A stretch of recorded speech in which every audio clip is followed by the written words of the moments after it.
Seattle was always drenched in gray skies and whispered memories. The streets glistened with fresh rain as Isla Monroe stepped out of her favorite coffee shop in Capitol Hill, her scarf pulled tightly against the cold drizzle.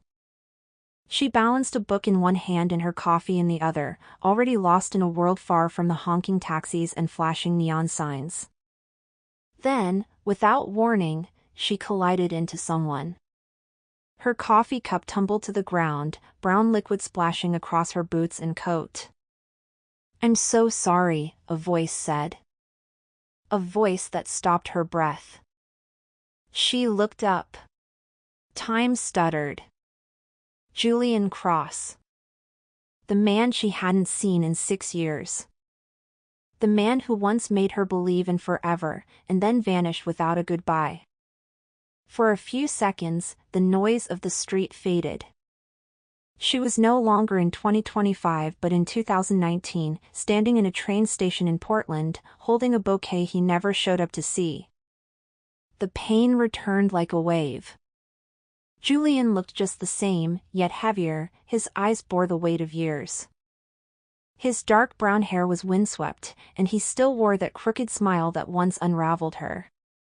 "Isla," he said, barely believing it. "You haven't changed a bit." Her eyes narrowed. "You have." They stood in awkward silence under the cafe awning as the rain picked up. He handed her a bunch of napkins, trying to help with the spill. She took them wordlessly. "What are you doing here?" she finally asked, her voice low but firm.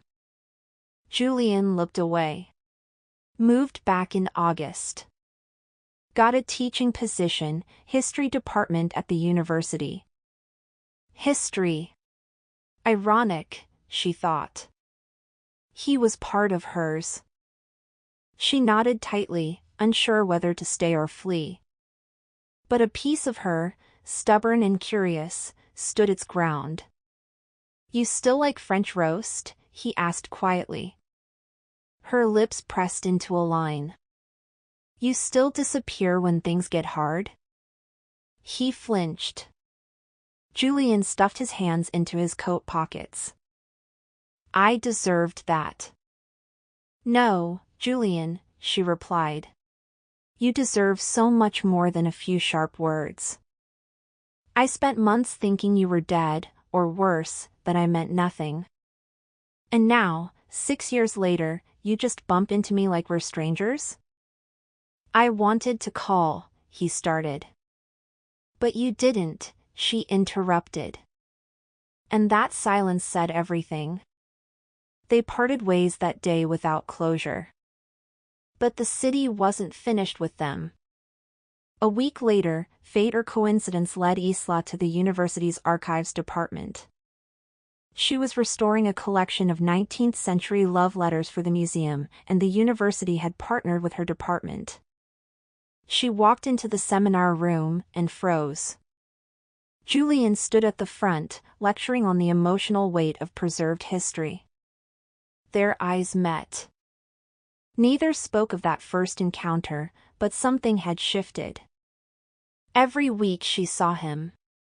Every week they exchanged nods, sometimes faint smiles. Silence no longer screamed, it whispered. One afternoon, as she was packing up a stack of restored letters, Julian lingered near the door. "I remember how much you loved old stories," he said. "It's what drew me to you." "You weren't drawn enough to stay," she replied without venom, just truth. "I was scared," he admitted. "I got the grant in Germany. It was everything I'd worked for. I thought you'd ask me to stay, and I panicked. Then I convinced myself you'd be better off without me." She stared at him. "You didn't even let me decide." Julian invited her for coffee. She almost said no. Almost. But curiosity had always been her weakness, especially when it came to him. They sat by the window of a quiet bookstore cafe. The same one where he used to read poetry to her while pretending he wasn't romantic. He spoke first. I watched the videos you uploaded of the museum restorations, he said. Your work's incredible. She gave a small nod. It gives broken things a second life. A pause. Do you think people deserve the same? She looked at him, eyes searching. Only if they understand what they broke. He leaned forward. I do. I've carried that regret every day. I thought about writing. I just didn't know if you'd want to hear from me. I didn't, she whispered. But now that you're here, I think I need to. So he talked. And so did she. About the years they lost, the people they became, the versions of each other that existed only in memory. When they left the cafe, the rain was back, soft and persistent. This time, he held the umbrella. Weeks passed. They began seeing each other more, casually at first, then intentionally. Walks after work. Dinners that turned into long conversations. The city that once held ghosts now offered chances. Still, Isla remained cautious.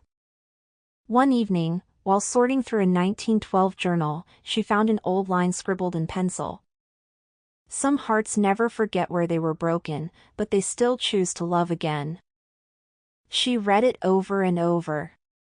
The words clung to her. That night, she showed Julian the page. Do you think broken love can be restored? She asked. He took the journal gently from her hands. Only if both people are willing to pick up the pieces, together. In December, Julian invited her to the university's winter gala. She hesitated but said yes. As they danced in the soft glow of lights, Isla whispered, "Why did you really leave without a word?" He held her gaze. Because I loved you so much it terrified me. I thought I needed to choose between my dreams and you, but I didn't understand then. You were the dream. She closed her eyes, leaning her head against his shoulder. The music swelled. Maybe love stories didn't always follow a perfect arc, maybe sometimes they broke in the middle, only to find their way back. And sometimes, the second beginning was even more beautiful than the first.